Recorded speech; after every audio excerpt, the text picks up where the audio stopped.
오늘의 말씀 마태복음 1장 1절로 3절까지의 말씀입니다. 우리 한 목소리로 같이 읽겠습니다.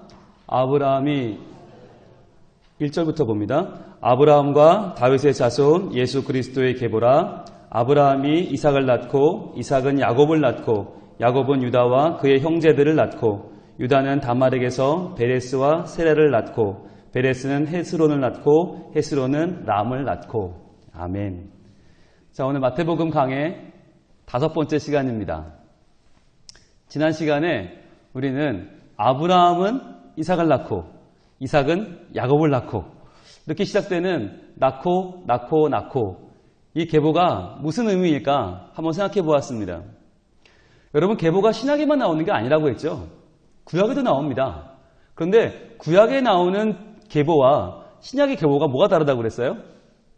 구약은 패턴이 있다고 그랬어요. 패턴이 있다. 누가 몇 세에 아들을 낳고 그 이후로 몇 세를 더 살다가 죽었더라. 이렇게 끝나죠. 그러니까 결국은 구약의 계보는 뭐냐? 죽었더라 이렇게 돼요. 근데 신약엔 뭐가 없어요? 죽었더라가 없죠. 낳고로 이어지는 거죠. 그래서 신약의 계보는 뭐라고 그랬어요? 생명의 계보라고 그랬어요. 생명의 계보. 즉 예수 그리스도 그분 안에 있으면 누구나 새로운 피조물이고 누구나 새로운 생명이다. 그러니까 이제 우리는 예수를 믿으면 영원히 살고 죽어도 죽지 않는 하나님의 백성, 하나님 자녀가 되는 것이라고 그랬죠. 그래서 신약의 계보, 이 생명의 계보가 말해주는 것은 죽음을 넘어서는 생명의 계보다 그랬어요. 그리고 또 이 계보는 두 번째로는 믿음의 계보다 그랬죠. 왜냐하면 아브라함부터 시작을 하는데 이 아브라함이라는 사람이 과연 믿음의 조상이라고 불릴만 한가? 우리가 지금 새벽기도의 시간에 하루 안장 시간에 보고 있지 않습니까? 아브라함이 과연 그렇게 그 생이 완벽하고 대단합니까? 아니잖아요. 예, 뻑하면 하나님 부르신 그 땅 가나안에서 도망가가지고 애굽으로 도망가고 블레셋에서 도망가고 그랄 땅으로 가고 갈 때마다 어떻게 해요? 자기 아내 아니라고 나 이 여자 잘 모른다고 나 그냥 온우일 뿐이라고 거짓말해서 남한테 아내 뺏기고 그리고 나서 가만히 앉아있으면 또 하나님이 가서 아내 찾아오고 이랬단 말이죠. 그러니까 아브라함이 이렇게 좀 모질한 남편인데 아니 자기 아내도 못 지키는 사람인데 어떻게 아브라함이 생명의 계보에 1번에 오를 수 있나요? 왜 그렇다고 그랬습니까? 우리가 지난주에 봤던 말씀 한번 떠올려 볼까요? 창세기 15장 6절입니다. 창세기 15장 6절 시작. 아브라함이 여호와를 믿으니 여호와께서 이를 그의 의로 여기시고. 자, 하나님이 그를 의인으로 여겨주셨다는 거예요. 그 의인이 아닌데 여겼다는 얘기는 아닌데 그렇다고 치는 거죠. 그래서 그는 의인이 아니지만 하나님이 그를 의인으로 쳐주셨다. 왜? 믿었더니. 믿으니 그를 의인으로 봐주셨다는 거죠. 그래서 이 계보는 무슨 계보예요? 믿음의 계보다 그랬어요. 믿음의 계보. 여기에는요, 행위가 없어요. 행위를 넘어서는 믿음의 계보다. 아브라함은 행위로 절대로 생명의 계보에 오를 만한 사람이 아니라고 그랬어요. 그는 오직 믿음으로 하나님의 의롭다 여김을 받은 그런 사람이다. 자, 그리고 또 세 번째로 뭐라고 그랬어요? 이 계보는 자격이 아니라 은혜의 계보라고 그랬어요. 자격이 아니라 자격을 넘어서는 은혜의 계보다. 이 말은 아브라함이 이삭을 낳고 이삭은 야곱을 낳고 그랬는데 이삭이 몇째 아들이에요? 정확히 말하면 둘째 아들이죠. 이스마엘이라고 하는 아주 장성한 아들이 있잖아요. 그러니까 이삭은 둘째인데 장자가 받을 복을 받았고 야곱도 둘째죠. 쌍둥이지만 에서 형이 있으니까. 그럼에도 불구하고 야곱이 형이 받아야 될 복을 받죠. 그 당시는 고대 근동은 절대적으로 장자 우선이니까 장자 독식이니까 장자가 다 먹어야 되는데 왜 둘째들이 먹어요? 자격도 없이 왜 그들이 사랑을 받아요? 하나님이 그들의 자격을 넘어서서 은혜를 베푸신 거죠. 그래서 당연히 사랑받아야 할 첫째가 아니라 당연히 누려야 할 장자가 아니라 하나님은 그것을 넘어서서 차자에게 은혜를 베푸셨다. 그러니까 우리도 마찬가지로 하나님께 나아갈 때 우리의 행위나 우리의 자격을 내세울 것이 아니라 오직 하나님을 믿는 마음으로 그리고 하나님의 긍휼하심을 구하는 은혜를 구하는 마음으로 나가야 한다고 그랬죠. 그래서 이제 우리가 이 예수 그리스도의 계보로 초청을 받는다고 하는 의미는 뭐냐면 생명을 얻는다. 그리고 믿음으로 구원받는다. 그리고 은혜로 산다 라고 하는 의미라고 그랬어요. 이게 왜 중요하냐면 여러분 우리가 이 마태복음 1장에 나와 있는 예수님의 계보를 읽다 보면요. 이게 술술술 읽히지가 않아요. 턱턱턱 걸려요. 중간중간에. 왜냐하면 아니 이런 사람이 어떻게 예수님 계보에 올랐나? 이런 사람들이 너무 많거든요. 어쩌다 한 명씩 나오면 좋겠는데 줄기차게 나와요. 곳곳에 나와요. 이거 무슨 지르밭도 아니고요. 아 예수님 족보가 뭐가 이래? 이렇게 되는 거예요. 여러분 종친회 가셔서 여러분 종친회 그 족보를 한번 보세요. 과연 거기 누가 나와 있나? 거기 보시면 아마 왕이 나와 있을 거고 재상이 나와 있을 거고 무슨 적어도 정이품, 종삼품 이런 사람들 나와 있을 거예요. 적어도 한 고을에 사도 정도 있을걸요? 굉장히 자랑스러운 이름들을 써놨어요. 그런데 그게 보통인데 왜 예수님의 족보에는 이렇게 여러모로 부족해 보이는 때로는 정말 여기 있어도 안 될 사람들이 껴있는가? 바로 예수님의 계보는 생명의 계보다. 예수님이 그들을 생명을 주셨고 하나님의 생명을 주셨고 그들이 믿어서 은혜를 입은 사람들이기 때문에 생명의 계보, 믿음의 계보, 은혜의 계보이기 때문에 그 사람들이 여기 있을 수 있는 것이고 그렇기 때문에 역시 우리들도 이 계보 안에 있을 수 있다고 하는 것이죠. 그러니까 이 예수님의 계보, 예수 그리스도의 계보를 잘 공부하고 나면 이때부터는요. 누구한테 뭘 할 게 하나도 없는 거예요. 그리고 더 중요한 건 내가 자유할 수 있는 거예요. 내가 나를 봐도 한심해 죽겠는데 이런 사람이 무슨 하나님의 교회의 일원이라고 하나 이런 사람이 무슨 감사가 넘치는 거룩한 교회? 아이고 나는 저런 교회 절대 못해. 아니요. 우리가 이 계보를 정확하게 알고 나면 나도 하나님 주신 생명이 있고 나도 믿어 은혜 받으면 충분히 하나님의 교회가 될 수 있구나 라고 하는 자신감을 얻을 수 있는 거예요. 자유함을 얻는 거예요.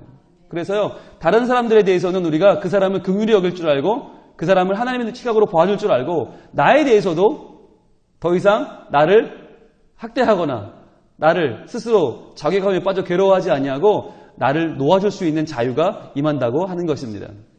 자, 그게 지난주 내용이었어요. 자, 오늘은요. 오늘 본문 2절 한번 볼까요? 2절 보여주세요.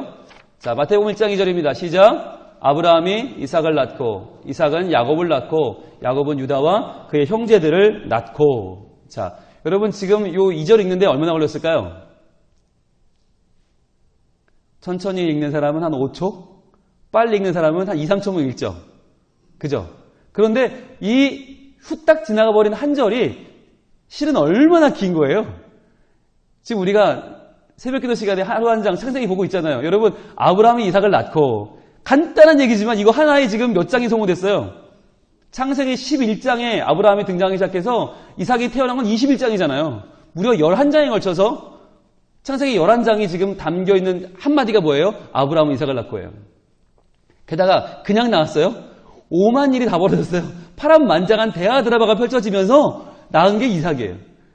그러니까 마태복음을 가리켜서 신약의 창세기라고 부르거든요. 신약 속에 들어있는 구약이라고 부르기도 하고 신약 속에 드는 창세기라고 부르기도 하는데 왜 그렇게 부르냐? 아브라함은 이삭을 낳고 이 한마디 속에 11개의 장이 지금 들어있어요. 게다가 이삭은 야곱을 낳고 그거는 야곱은 언제 나와요? 25장에 가서 나와요. 이것도 한참 걸리는 얘기예요. 그러니까 여기까지 가려면 창세기 절반이에요.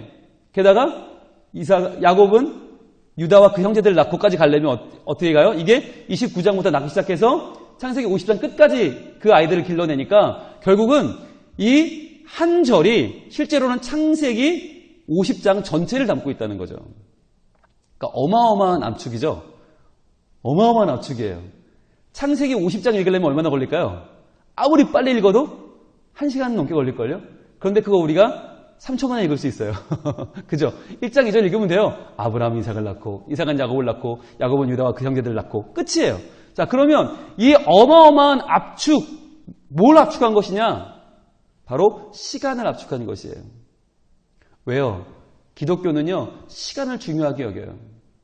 시간이 너무너무 중요해요. 여러분, 종교를 구별할 때 우리가 시간의 종교와 공간의 종교를 구별하거든요.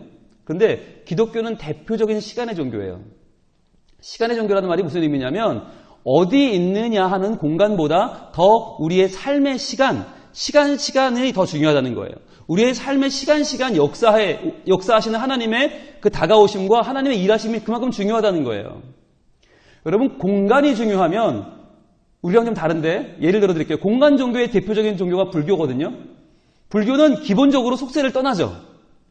공간이 중요하니까. 속세를 떠나서 어디로 들어가요? 산속에 있는 산사로 들어가서 거기 중에서도 어디 불당에 앉아가지고 모든 시간을 잊은 채 명상에 빠지죠. 대표적인 공간 종교예요. 내가 어디 있는가가 중요한 거예요. 내가 깨달음의 자리에 있는가 아닌가가 중요한 거예요. 그런데 기독교는 속세를 떠나지 않죠. 여러분, 우리 교회는 어디 있어요? 무슨 산 암자에 있어요? 아니죠. 우리는 괴정역 근처에 있고요. 사하역 근처에 있어요. 밖에 나가면 바로 아파트고요. 바로 슈퍼고요. 나가면 초등학교가 있고 중학교가 있어요. 무슨 얘기예요? 교회는요, 기독교는요, 우리가 속세에 있는가, 세상에 있는가, 산속에 있는가가 하나도 중요치 않아요. 내가 어디 있는가가 중요한 게 아니라 내가 지금 살고 있는 나의 시간이, 나의 일상이 하나님의 손에 붙잡혀 있는가가 더 중요한 거예요. 그래서 기독교만큼 역사의식을 중요하게 여기는 종교가 없어요. 시간의 종교이기 때문에 역사의식을 중요하게 여기는 거예요. 왜냐하면 하나님이 역사를 통해서 우리를 어떻게 인도해 나가시는가가 매우 소중해요. 여러분, 불교는 공간의 종교라는 의미가 뭐냐면 불교의 시간 개념은 윤회설이에요. 윤회설. 돌고 돌아요. 돌고 돌아요. 그러니까 시간이 중요하지 않지. 어차피 뭐가 중요해? 다시 돌아오고 돌고 도는데. 그런데 기독교는요. 시간이 직선이에요. 직선. 그러니까 한 번 지난 시간을 돌아가는 법이 없어요. 그러니까 시간이 중요하죠. 불교는요. 이번 생에 내가 잘 못 살았으면 괜찮아요. 다음 생에 잘 살면 돼. 그럼 또 잘 태어나. 또 노니까. 그런데 기독교는 한 번 잘 믿어야 돼. 잘못 믿으면 이게 시간을 돌이킬 수 없거든요. 계속 직진하니까. 하나님의 때에 이를 때까지 직진하니까 시간의 종교인 기독교는 시간이 매우 중요한 거예요. 바꿔 말하면 기독교가 공간의 종교가 아니라는 의미는 뭐냐면 교회만 소중하고 나의 집이나 직장이나 내가 사회생활하는 데는 덜 중요하지 않다고 하는 것이에요. 시간의 종교라는 의미는 뭐냐면 지금 내가 여기 나와 앉아 예배하는 시간이나 내가 집에서 살림을 하고 아이들을 만나는 시간이나 똑같이 소중하다는 거예요. 왜? 우리 하나님은 시간의 주인이시고 우리는 시간의 종교인 기독교를 믿는 사람들이기 때문에 그런 거예요. 그래서요, 여러분 신앙생활을 할 때 어떤 사람들은 어느 기도원에 가서 은혜 받으면 그 기도원을 자꾸 가려고 그래요. 어느 모임에서 내가 하나님을 만났다 그럼 그 모임을 자꾸 가려고 그래요. 그건 바른 모습이 아니죠. 왜요? 하나님은 그 장소에만 계신 분이 아니니까. 하나님은 그 기도원에만 계신 분이 아니니까. 어떤 사람들 중에 그런 분들이 있어요. 뭐 프랑스의 떼제 공동체 거기 가면 막 음악도 되게 막 정말 막 가슴을 저릿저릿하게 음악에 빛이 쫙 비친대. 그럼 그 빛을 한번 비추면 주님 날 바라보는 것 같대. 다 좋죠. 그런데 그분은 떼제를 가지 않으면 그 은혜를 다시 못 받아. 그러면 은혜 받으려면 어떻게 해야 돼요? 프랑스 파리에 가는 대한항공을 끊어야 되는 거예요. 아시아나든 뭐든 끊어야 돼. 거기 가지 않으면 그 은혜를 못 받으니까. 어떤 분들은 성지순례 가서 은혜를 많이 받고 와요. 좋은데 성지순례를 안 가면 그 은혜를 못 받는다면 그건 문제가 있는 거죠. 하나님이 공간을 넘어서서 시간을 역사하신다는 말은 뭐냐면 말씀을 주셨다는 거예요. 이 말씀을 들고 가는 어디든 이 말씀이 나를 주장하시는 어디든지 내가 서 있는 그곳이 하나님의 전이요 하나님의 함께 하시는 천국이라는 것이에요. 그래서요, 여러분 혹시라도 나이 마음을 한번 돌아보길 원하는데 여러분 전철을 타고 오시는 분들이 계시잖아요. 괴정역에 내리면서 여러분 마음이 어떻습니까? 혹시 분주하지 않나요? 오늘 있었던 많은 일들, 내가 만난 많은 사람들이 왔다 갔다 하면서 막 분주하지 않나요? 그런데 괴정역에서 조금 걸어서 이제 이 언덕에 오르기 시작하면 이때부터 조금 마음이 조금 겸손해지는 거죠. 조금 이제 마음이 좀 겸손해지면 그래 교회 가는 길인데 내가 좀 마음을 좀 추스려야지. 그리고 언덕을 다 올라오면 우리 마음이 한결 경건해집니다. 그러면서 교회가 보이기 시작했어. 이제 교회다. 이제 가면 예배를 드리겠지? 자, 엘리베이터 탑니다.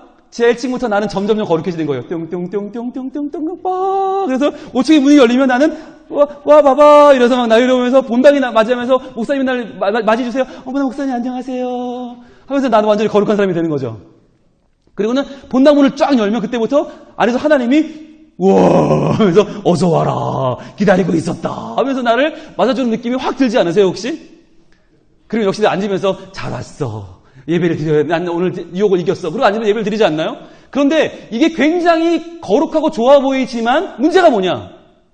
그렇다면 그 역도 가능하다는 거예요. 여기 앉아서는 천사처럼 얼굴을 해가지고 은혜 받고 어머나 아멘 아이고 주여 이러면서 막 적어요. 막 은혜 많이 받아요. 옆에 사람이 지나가서 툭 쳐도 어머나 치셨네요. 하나도 안 아파라 막 이러면서 막 웃으면서 이렇게 막 하는데 여기서 딱 본당을 나가면서 어떻게 돼요? 여보 아까 저 집사님 나 쳤다? 그럼 그냥 지나갔다 미안하다고 안 했다? 어머 별꼴이야.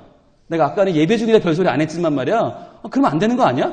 그러면서 엘리베이터 타요. 그리고는 5층부터 내려가면서 4, 3, 2, 1 지하 1층에 내려가면 이렇게 되는 거지. 전투력 충만 아무나 덤벼 이러면서 그냥 그때부터 딱 차에 타면서부터는 부릉부릉 언제 예배를 드렸냐는 듯이 자 또 이제 나의 썸트로 가는 거죠. 다 덤벼 그러고 가는 거죠. 그리고 앞에 누가 차 받으면 빵빵 나는 하나님의 자녀다 누가 나를 막냐 그러면서 막 그러면 또 이제 집에 가는 거죠. 집에 가서는 너는 엄마가 예배 드리고 왔는데 그동안 집골 이게 뭐야 그러면 또 한 번 더 가는 거죠. 그럼 어떻게 되는 거예요? 뭐가 달라졌어요? 아무것도 달라진 게 없는 거예요. 그러니까 교회 가서 그냥 내 기분 분풀이 한번 하고 온 거예요. 그냥 좋은 시간 한번 보냈어요. 좋은 말씀 듣고 한번 그냥 확 기도로 쏟아놓고 그냥 난 기분이 좀 좋아졌어. 그런데 내 영혼은 하나도 잘하지 않았어. 이게 뭐예요? 이게 하나님 믿는 걸 공간의 종교로 오해할 때 벌어지는 일이에요.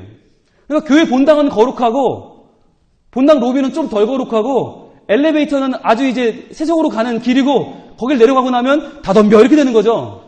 이거 아니잖아요. 시간의 종교라는 의미는 뭐냐면 우리가 하나님을 믿고 하나님을 따라 사는 한 우리의 삶은 창세기의 압축판이고 우리의 삶은 성경의 압축판이고 우리의 삶은 기독교의 역사의 압축판이 되어야 한다는 것이에요. 그렇게 될 때에만 우리가 하나님을 바로 믿을 수 있고 하나님의 자녀로서 나의 삶을 온전히 자리매김할 수 있다고 하는 것이에요. 여러분, 우리의 일상이 그럼 과연 뭐냐? 우리 일상이 중요하다, 우리의 삶이 중요하다, 시간이 중요하다고 말할 때 일상이 뭐냐라고 다시 말하면 일상을 세분화하면 세 가지로 나눌 수 있어요. 우리의 일상은 딱 세 가지. 첫 번째, 나와 부모님과의 관계예요. 두 번째, 나와 내 자신과의 관계예요. 세 번째, 나와 내 자녀와의 관계예요. 이 세 가지를 벗어나는 일상은 없어요. 우리의 모든 기쁨도 여기서 나오고 우리의 모든 문제도 여기서 발생해요. 부모님과의 관계, 나와의 관계, 자녀와의 관계. 이 세 가지가 일상이에요. 일상. 여러분, 왜 아브라함은 이삭을 낳고 이삭은 야곱을 낳고가 중요한가? 왜 그게 신약 성경에 예수님의 계보의 가장 첫 자리를 차지하는가? 하나님께서 자기 자신을 그렇게 소개하고 계세요. 아브라함은 이삭을 낳고 이삭은 야곱을 낳고 그 구절이 바로 하나님이 자기를 소개하고 있는 이름이에요. 뭐냐면 여러분 출애굽기 3장은요. 모세가 하나님께 소명을 받는 장인데 하나님 모세를 불러서 내가 너를 들어 출애굽을 이끄는 리더를 삼겠다. 너희 민족을 구원하겠다 하니까 모세는 기가 막혀서 말합니다. 하나님 저는 아무것도 아닌데요. 내가 너와 함께 할 거야. 당신은 누구신데요 대체.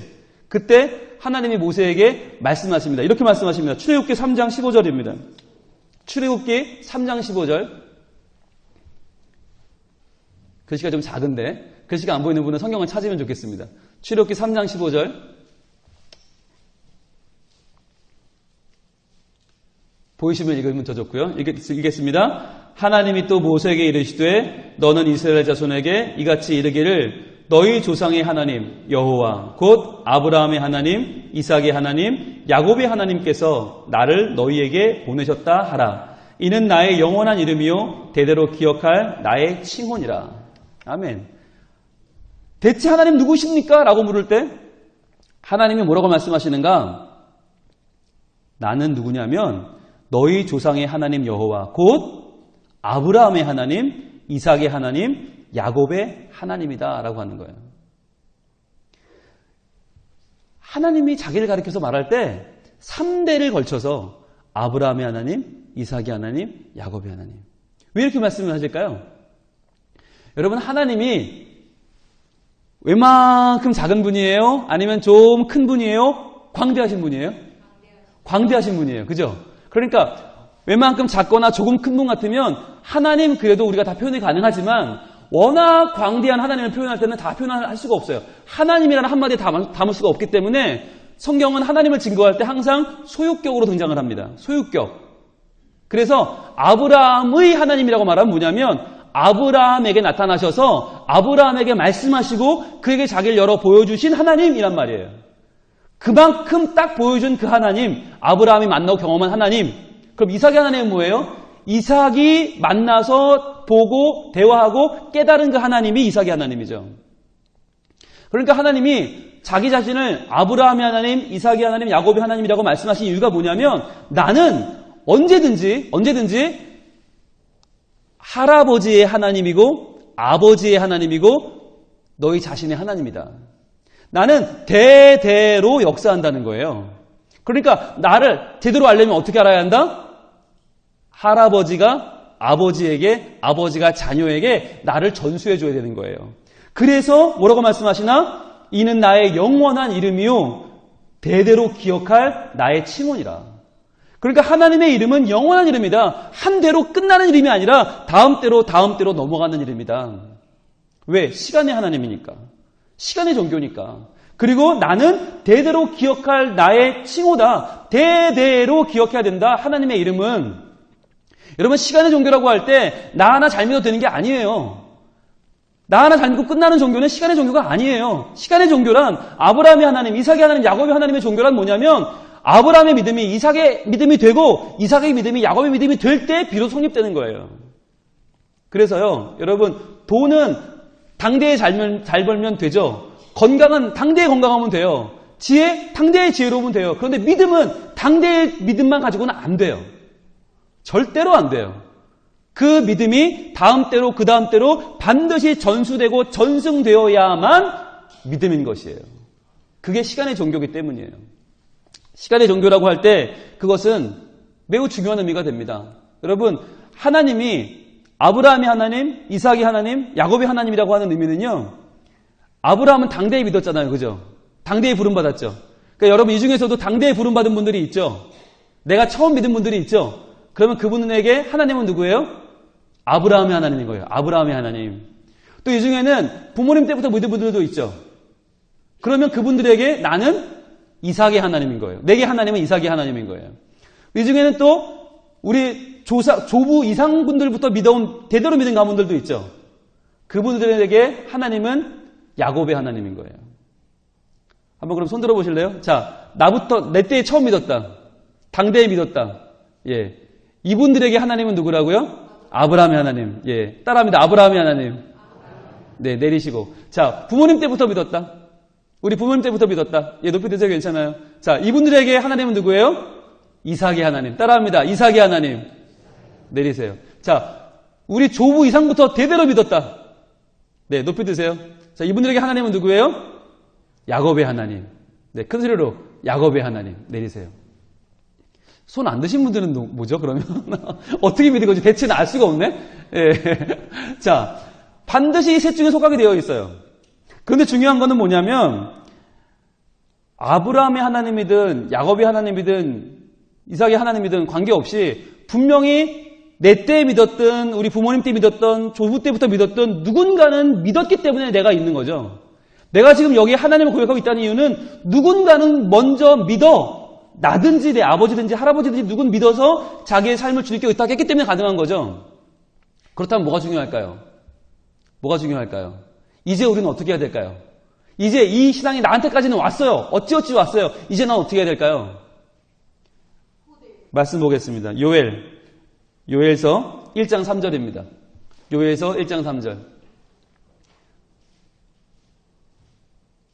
우리 앞에 화면에 있습니다. 큰 소리로 한번 같이 읽을까요? 시작. 너희는 이 일을 너희 자녀에게 말하고 너희 자녀는 자기 자녀에게 말하고 그 자녀는 후세에 말할 것이니라.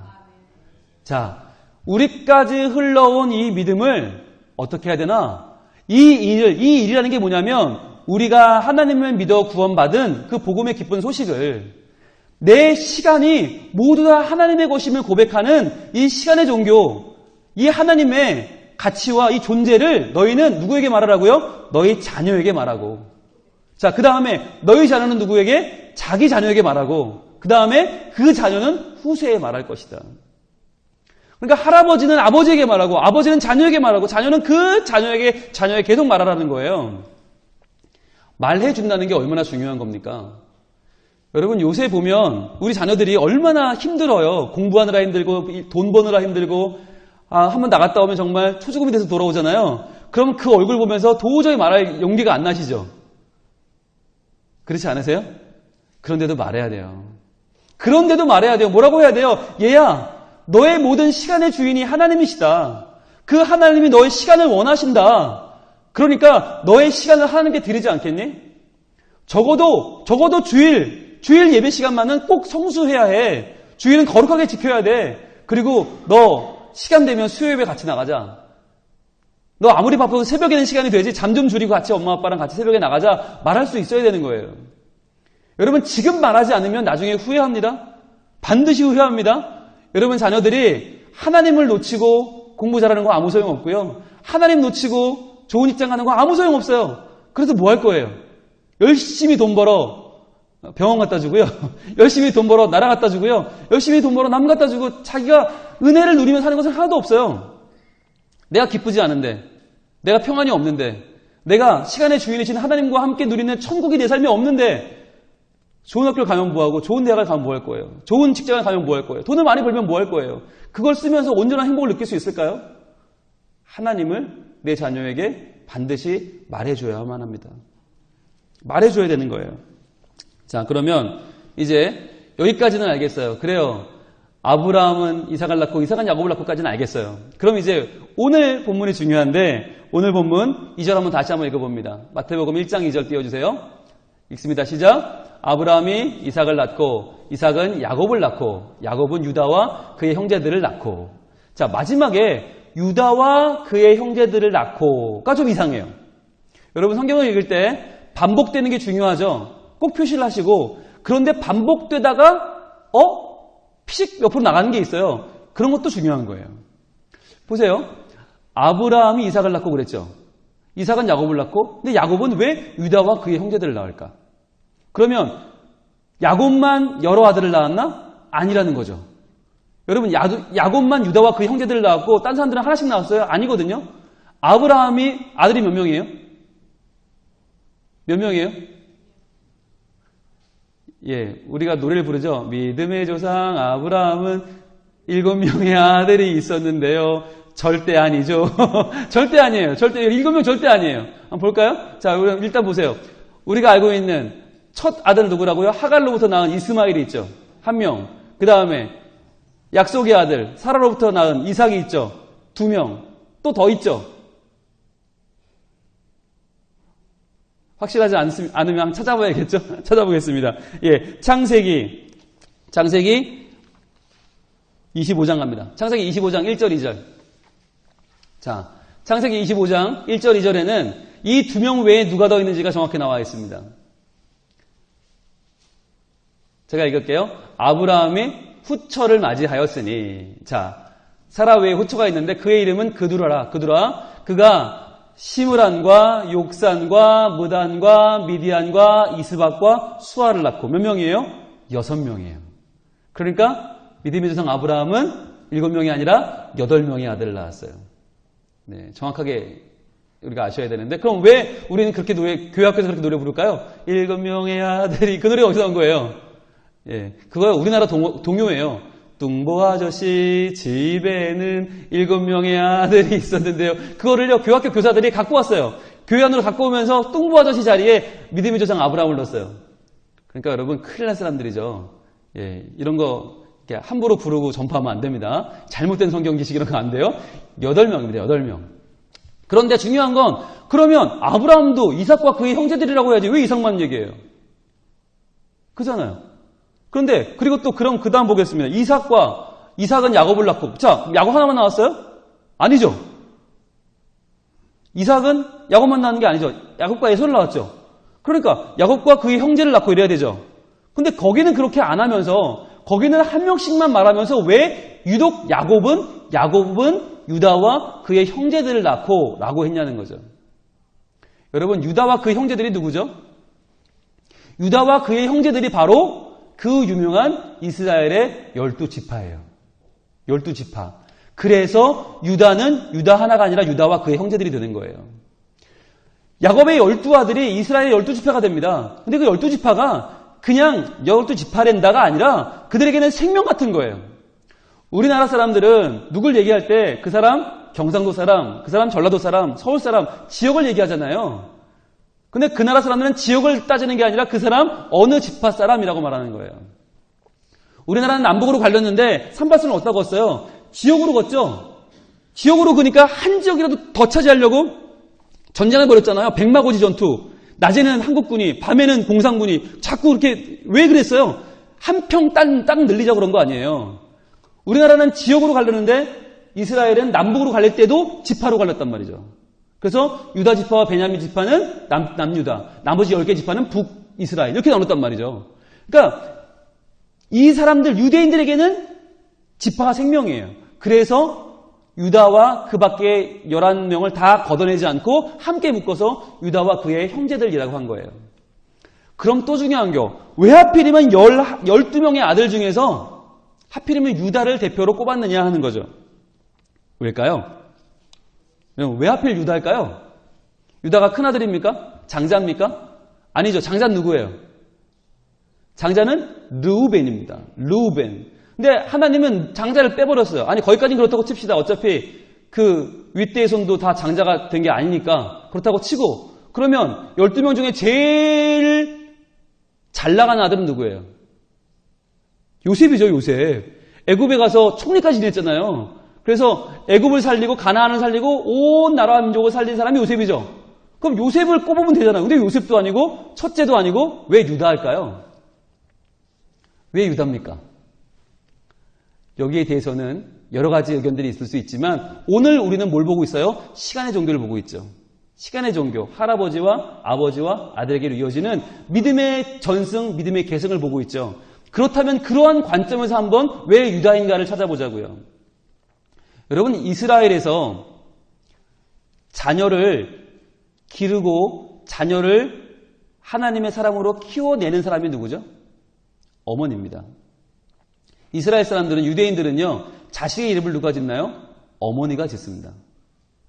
여러분 중에 자기 이름 어머니가 지은 분 있어요? 한국엔 거의 그런 일이 없죠. 예, 그런데 유대인들은 자녀의 이름을 어머니가 지어요. 그런데 그 이름이 얼마나 중요합니까? 그 이름은 평생 불리는 이름이잖아요. 그 이름대로 되는 경우가 많잖아요. 그런데 이 12명의 아들들은 왜 12명이나 됐느냐? 실은 엄마가 2명이에요. 엄마가 레아와 라헬인데, 그러니까 야곱의 두 아내는 레아와 라헬인데, 레아 라헬은 서로 무슨 관계냐? 자매예요. 자매. 언니와 동생이에요. 근데 언니 동생이 한 남편인 야곱의 아내가 되었단 말이죠. 이때부터 불꽃 튀는 신경전이 벌어집니다. 거의 막장 드라마가 벌어집니다. 자, 레아와 라헬이 있는데 야곱은 누굴 사랑했어요? 둘째 라헬을 사랑했어요. 라헬인 줄 알고 잘못 결혼한 거예요. 레아랑. 깜빡 속아서 결혼했어요. 그러니까 레아는 이게 평생 컴플렉스죠. 언니기는 하지만 내가 동생만 못하다. 이게 평생 컴플렉스예요. 게다가 내 남편은 나랑 억지로 결혼했다. 내 동생 때문에 나랑 억지로 결혼했다.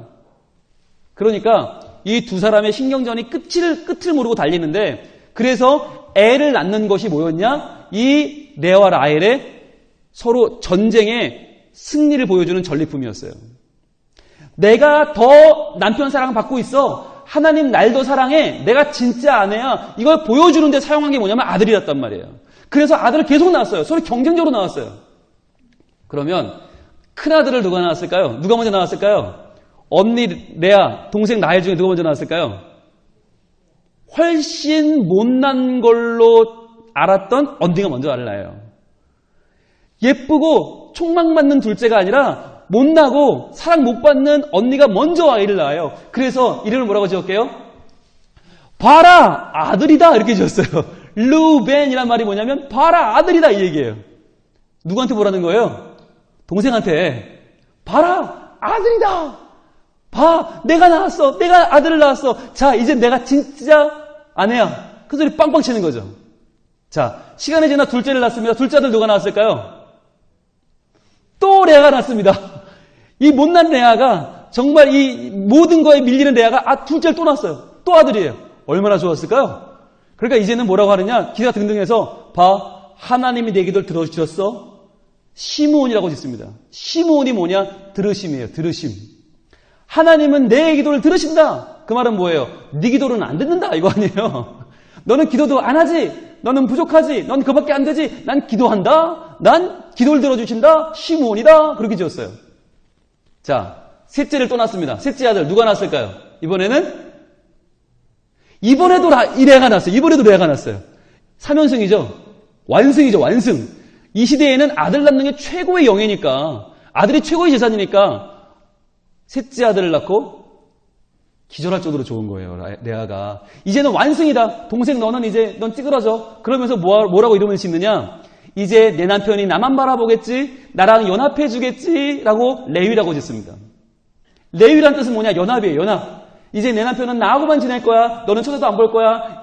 얘야 너는 그거밖에 안 되지. 자, 3명을 낳고는요 레아가 기세가 등등했어요. 그런데 여러분 생각해 보세요. 엄마로서는 이 세 이름이 르우벤, 시므온, 레위. 보라 아들이라 들어주셨다. 연합할 거야. 이 세 가지 이름이 엄마는 다 자랑이지만 이게 아들들에게는 뭐예요 결국? 그 인생에는 뭐냐고요?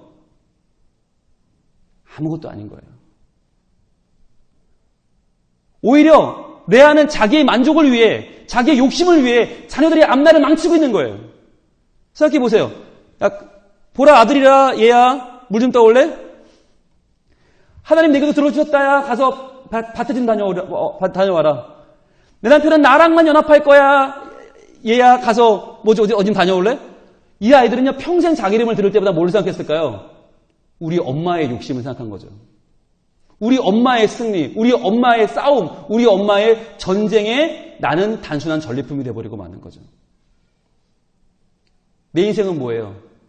우리 엄마 기쁘게 하려고 태어난 사람이고 우리 엄마의 자랑을 위해 존재하는 인간인 거죠.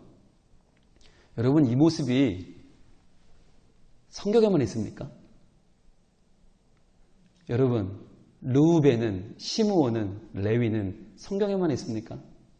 오늘 이 시간에도 얼마나 많은 어머니들이 내 자녀를 믿음으로 길러내는 것이 아니라 나의 만족을 위한, 나의 승리를 보여주기 위한 나의 도구로 그들을 사용하고 있습니까? 넌 공부 열심히 해야 돼. 넌 의사 돼야 돼. 넌 판사가 돼야 돼. 왜요? 엄마가 못했으니까. 엄마의 한을 풀어내기 위한 도구로 자녀를 지금 몰아붙이고 있지 않습니까? 아빠는 못다한 꿈을 자녀에게 넌 이루어야 된다고 지금 밀어붙이고 있는 가정은 없습니까? 여러분 왜 내 자녀가 서울대 가야 됩니까? 내가 개모임 나가서 우리 애 서울대 갔다고 말해야 되니까.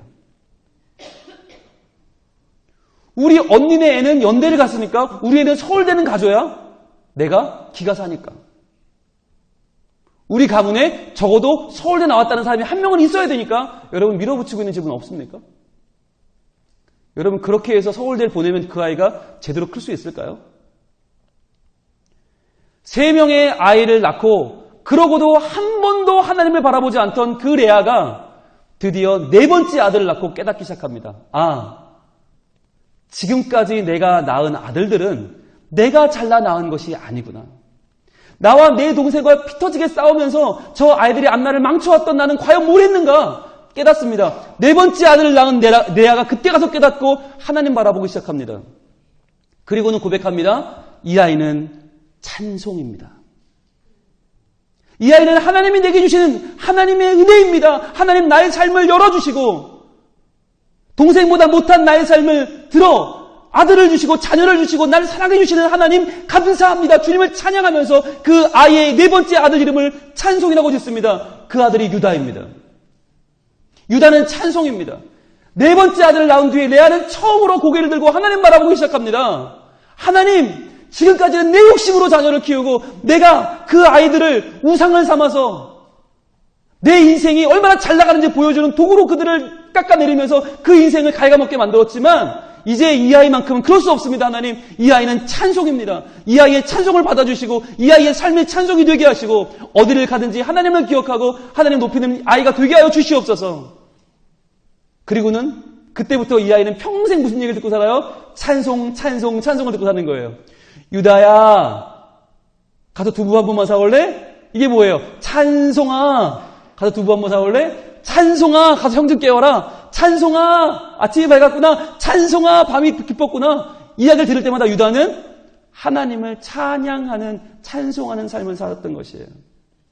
결국에 아브라함의 하나님, 이삭의 하나님, 야곱의 하나님, 할아버지의 하나님, 아버지의 하나님, 나의 하나님은 누구냐? 바로 우리 가정 안에서 우리의 자녀를, 우리의 우상을 삼는 것이 아니라 우리의 자녀를 온전히 하나님의 사람으로 만들며 그들에게 하나님이 하신 일을 전해주며 믿음의 계승자, 믿음의 전달자를 만들 때 비로소 가능한 시간의 종교요, 시간의 주인이신 하나님을 믿는 우리의 믿음을 고백하는 증인이 바로 우리 자녀들이 될 것입니다. 우리가 이 생명의 계보 앞에서, 이 믿음의 계보 앞에서, 이 은혜의 계보 앞에서 다시 한번 우리의 자녀들의 삶을 돌아보기를 원합니다. 우리는 지금 여기 와서 말씀을 듣고 있지만, 우리는 예배드리고 있지만 과연 우리의 자녀들은 어디에 있습니까? 그 자녀들은 무엇을 하고 있습니까? 우리는 과연 우리 자녀들에게 무엇을 말하고 있습니까? 오늘도 우리는 공부해라, 성적을 올려라, 이겨라, 네 친구는 몇 등 했니? 네 짝은 몇 등을 했니? 딸 애들은 몇 점 받았니? 그 아이들을 지금 어디로 몰아가고 있습니까? 이 시간에 우리가 말씀 앞에 온전히 서기를 원합니다. 하나님, 진정 다른 어떤 욕심도 아니라 정말 말씀이 전해지고 복음이 전승되고 믿음이 흘러내려가는 우리 가정이 되게 하여 주시옵소서. 지금 당장 좋은 대학 갔다고 좋아하고 뻐기고 자랑하고 내 이름을 드러내기 위한 것이 아니라 정말 그 아이들의 삶이 하나님께 붙잡힌 바 되기 위하여, 정말 우리의 다음 세대가 하나님 앞에 나와 예배하고 하나님 때문에 죽고 살고 생명을 거는 그 시간을 하나님께 바치는 진정한 믿음의 사람들이 되기 위하여 우리가 어떻게 해야 되겠습니까? 우리는 하나님께 묻고 하나님의 응답을 듣는 시간을 가져야만 할 것입니다. 이 시간을 같이 고백하겠는데요. 내가 주인 삼은이라는 찬양이 있거든요. 내가 주인 삼은 모든 건 내려놓고 내 주 대신 주 앞에 나가. 주님, 제가 그동안 내 자녀를 우상 삼아서 내 자녀를 정말 나의 욕망을 가득가득 채워서 봐라 아들이라, 하나님이 내게도 들어주셨다, 내 남편 나랑만 연합할 거야, 내 욕심을 담아서 르우벤을 길러내고 시몬을 길러내고 레위를 길러냈다면 이제부터는 하나님의 살아계심을 고백하는, 하나님이 우리 가문의 주인이심을 고백하는, 하나님이 내 자녀의 참 시간의 모든 주인임을 온전히 전승하는 우리 하나님을 전해주기를 원합니다. 더 이상 우리 가정이 나의 욕심 때문에 상처받고 깨어지고 아파하는 일이 없게 하여 주옵소서. 내 자존심 때문에, 내 체면 때문에 내 자녀를 사지로 몰아가는 부모가 되지 않게 하여 주옵소서. 오히려 하나님을 바로 믿고 바로 알아 하나님께 쓰임받는 모든 시간을 주님과 함께 동행하는 우리의 자녀가 되게 하여 주시옵소서. 고백하겠습니다. 내가 주인 삼은 모든 것 내려놓고 내 주 대신 주 앞에 나가 내가 사랑했던 모든 것 내려놓고 주님만 살아. 다시 한번 내가 주인 삼은 내 자녀도 내가 주인, 내 욕심도 모든 것 내려놓고 내 주 대신 주 앞에 나가 내가 사랑했던 모든 것 내려놓고 주님만 사랑해. 고백합시다. 주 사랑 거친 풍랑에도 깊은 바다처럼 나를 잠잠케 해. 주 사랑 내 영혼의 반석 그 사랑 위에 서 한 번 더 고백합니다. 내가 주인 삼은 모든 것 내려놓고 내 주 되신 주 앞에 나가 내가 사랑했던 모든 것 내려놓고 주님만 고백합시다. 주 사랑 거친 풍랑 깊은 바다처럼 나를 잠잠케 주 사랑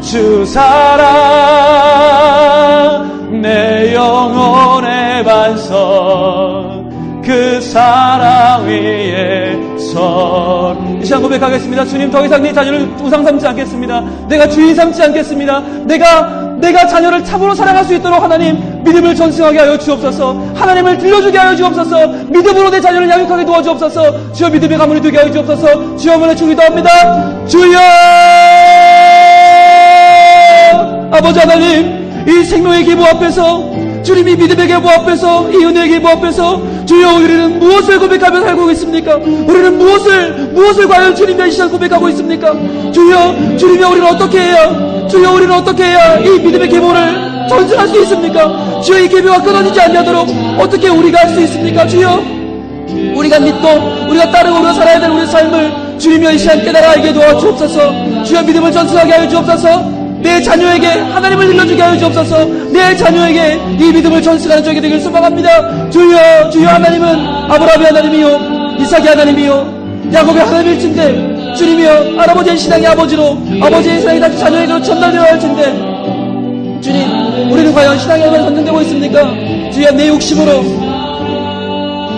내 아집으로 주님 내가 주의 삼은 내 자녀들로 말미암아 주여 또 다른 루벤을 또 다른 시므온을 또 다른 레위를 만들어내고 있지 않습니까? 주님 하나님이여 우리가 이 시간에 하나님을 찬양하는 유다로 우리 자녀를 키워낼 수 있게 도와주옵소서.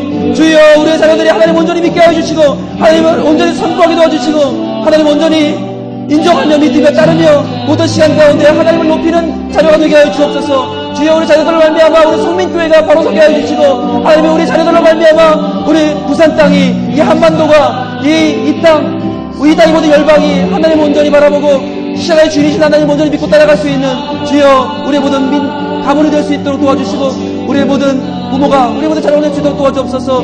주여 우리를 도와주옵소서. 주여 인도하여 주옵소서. 오직 하나님의 도우심이 우리를 채우고 우리를 만지고 하나님 우리를 이끌어갈 수 있도록 주여 우리 삶을 인도하여 주시옵소서. 내 반석 그 사랑 위에서 고백합니다. 주 사랑 거친 풍랑에도 깊은 바다처럼 나를 잠잠케 해. 주 사랑 내 영혼의 반석 그 사랑 위에 서리. 하나님 우리의 모든 시간의 주인이신 하나님을 찬양합니다. 그러나 주님 저희까지 내려온 이 믿음이 우리의 다음 대로 전해져야 할 텐데 주님 저희들 망설이고 있지는 않습니까? 공부를 위하여 돈을 위하여 명예를 위하여 지금 신앙을 뒷전으로 삼는 어리석은 삶을 살고 있지는 않습니까? 주님 우리 스스로가 우리 자녀를 우상을 삼아 그들을 주인 삼아 하나님보다 앞세우고 있지는 않습니까? 우리의 욕심과 체면을 위하여 자녀들을 몰아붙이고 있지는 않습니까? 주님 이 시간에도 우리가 온전히 하나님의 자녀들을 길러내기를 소망합니다. 하나님의 백성을 길러내기를 소망합니다. 주님 우리가 르우벤을 시므온을 레위를 길러내는 것이 아니라 참된 하나님을 찬양하고 찬송하는 유다를 길러내는 부모가 되게 하여 주시옵소서. 그래야 이 생명의 계보가 우리를 넘어서서 우리 자녀대로 그 자녀대로 계속해서 이어내려가는 아름다운 신앙 전승의 복을 우리 모두에게 허락하여 주시옵소서. 생명의 주인 되시는 시간의 주인 되시는 예수 그리스도의 이름으로 기도드리옵나이다. 아멘.